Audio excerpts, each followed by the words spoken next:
Poďme sa dnes pozrieť na základy objektového programovania v C-šku. Máme tu taký starší, ale zaujímavý materiál. Áno, je to praktické cvičenie od Adriany Gogoľákovej, tuším z roku 2013. Presne. Základy objektového programovania v jazyku C-ško. Je to zo série Od študentov pre študentov, zamerané na C-ško 5.0. C-ško 5.0 a Visual Studio 2012. Treba povedať, že je to už dekáda. Ale tie OOP princípy. Tie základy ostávajú však. Cieľom je asi rýchlo pochopiť tie kľúčové veci v C-šku, hlavne ak niekto prichádza povedzme z C++. Presne tak. Ten zdroj to stavia práve na tom prechode a ukazuje to v .NET prostredí. Základné koncepty, abstrakcia, zapúzdrenie, dedičnosť, polymorfizmus, tie sú nadčasové, len tá implementácia sa môže líšiť. Dobre, takže naša misia je jasná. Vydolovať z tohto zdroja esenciu OOP v C-šku 5.0. Pozrime sa na tie piliere a ako ich C-ško rieši podľa tohto materiálu. Začnime tým základom. Abstrakcia a zapúzdrenie. Ako C-ško chráni dáta? No, ten materiál zdôrazňuje práve to zapúzdrenie, ukrývanie dát a implementácie. V C-šku sa to robí cez prístupové modifikátory. Tie klasické public, private? Áno, public, internal, private. V tom príklade s triedou dom sú atribúty ako názov, typ, plocha, tie sú private. Takže z voľku sa k ním priamo nedá dostať. Presne. Komunikuje sa cez verejné, teda public metódy, napríklad poskytujem informácie a samozrejme cez konštruktor, ktorý to celé inicializuje. A zaujímavý detail, čo ten zdroj pripomína. Áno. Že ak neuvedieš modifikátor v C-šku, tak je to automaticky private. Na to treba myslieť. To je dobré vedieť. Takže dáta máme schované. Ale ako sa vytvárajú vzťahy medzi triedami?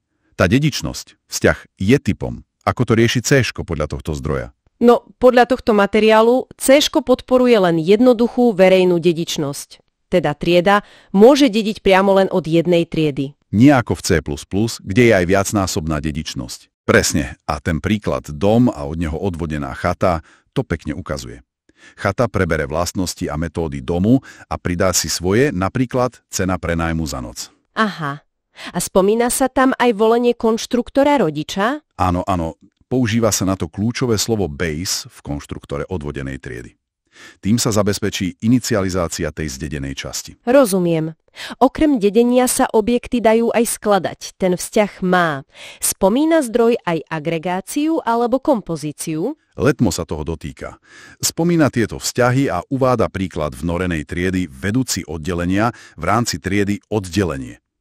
To je skôr ukážka kompozície, kde ten vedúci je súčasťou oddelenia. V podstate ide o delegovanie zodpovednosti však? Presne tak, objekt využíva funkčnosť iných objektov, ktoré obsahuje. Dobre, takže máme zapúzdrenie, dedičnosť, skladanie a čo ten polymorfizmus? Tá schopnosť objektov reagovať rôzne na tú istú správu.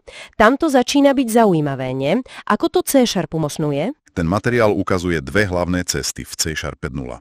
Prvá je tá klasická cez dedičnosť. Čiže virtuál a override. Áno, v rodičovskej triede označíš metódu ako virtuál a v triede potomka ju môžeš prepísať pomocou override.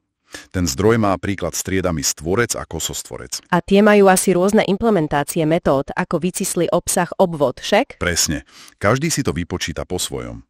A je tam zaujímavý postreh. Sem s ním? Že metódy v C# nie sú štandardné virtuálne. Na rozdiel napríklad od Javy. Zdroj naznačuje, že to bolo kvôli výkonu. Musíš explicitne povedať virtuál a chceš povoliť polymorfizmus. Aha, takže programátor musí ten zámer vyjadriť. To je zaujímavý dizajnový rozdiel. A tá druhá cesta k polymorfizmu? Tá druhá cesta sú rozhrania, interface. Kontrakty. Presne, rozhranie definuje sadu metód, vlastností, ktoré trieda musí implementovať.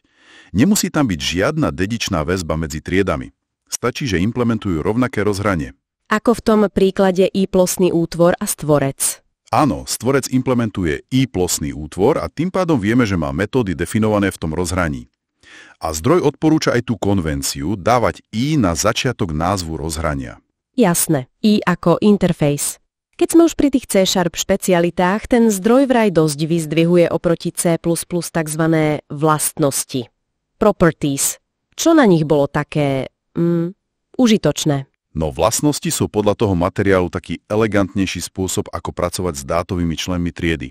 namiesto toho, aby si písala samostatné get, x a set x metódy. Jako v Jave napríklad? Presne. C# ponúka syntax s blokmi get a set priamo pri definícii tej vlastnosti. V set bloku máš potom k dispozícii špeciálnu premennú value, ktorá drží tú priraďovanú hodnotu. Aha, takže je to vlastne taký syntaktický cukor, ktorý to spríjemňuje. Presne. Zdroj ukazuje príklady na vedúci oddelenia s vlastnosťami meno, priezvisko a spomínaj autoimplementované vlastnosti. To je to, kde napíšeš len get set? Áno, presne. Napríklad public int strana get set pri tom stvorci. Kompilátor potom sám na pozadí vygeneruje to privátne pole aj tie get a set prístupy. Je to čistejšie a stále zachávaš zapuzdrenie. To vyzerá naozaj prakticky. Už v C# 5.0 to muselo byť fajn zjednodušenie. Spomína ten materiál aj nejaké špeciálne typy tried? Áno, zmieňuje dva typy. Abstraktné triedy, tie s kľúčovým slovom abstract. Tie sa nedajú priamo vytvárať, len dediť od nich však? Presne tak. Slúžia ako predlohy šablóny pre potomkov.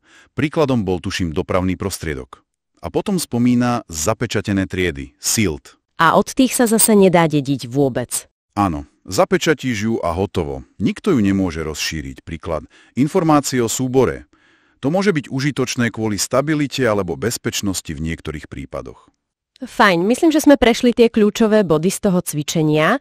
Čo by sme si teda mali odniesť z tohto pohľadu na OOP v C# 5.0, ako ho prezentoval tento študentský materiál? No, ukázalo nám to, že C# už vtedy, v roku 2013, mal celkom pevné základy pre OOP. Zapuzdrenie cez modifikátory a hlavne tie vlastnosti. Tie properties vyzerajú ako kľúčová vec. Určite. Potom jednoduchá dedičnosť a dve cesty k polymorfizmu, buď cez virtual a override, alebo cez rozhrania. Celkovo to pôsobí ako jazyk, ktorý dáva nástroje na, štruktúrované modelovanie reality do kódu. A kombinuje známe OOP koncepty s takými vlastnými, elegantnými riešeniami, ako sú tie vlastnosti. Presne tak. Zjednodušujú bežnú prácu s dátami objektu, ale zachovávajú pritom kontrolu a zapuzdrenie. Dobre, a možno na záver taká myšlienka na zamyslenie. Tento materiál je z roku 2013, popisuje C# 5.0. Jazyk sa odvtedy dosť výrazne posunul. To teda áno. Ako by sa asi tieto základné princípy, triedy, vzťahy, polymorfizmus dali vyjadriť dnes s využitím novších prvkov C#, ako sú napríklad dátové typy record alebo ten pokročilejší pattern matching. To je dobrá otázka. Možno by to bolo ešte stručnejšie, možno viac deklaratívne. Presne. Možno by sa niektoré veci dali napísať úplne inak. To je asi niečo, nad čím sa oplatí pouvažovať.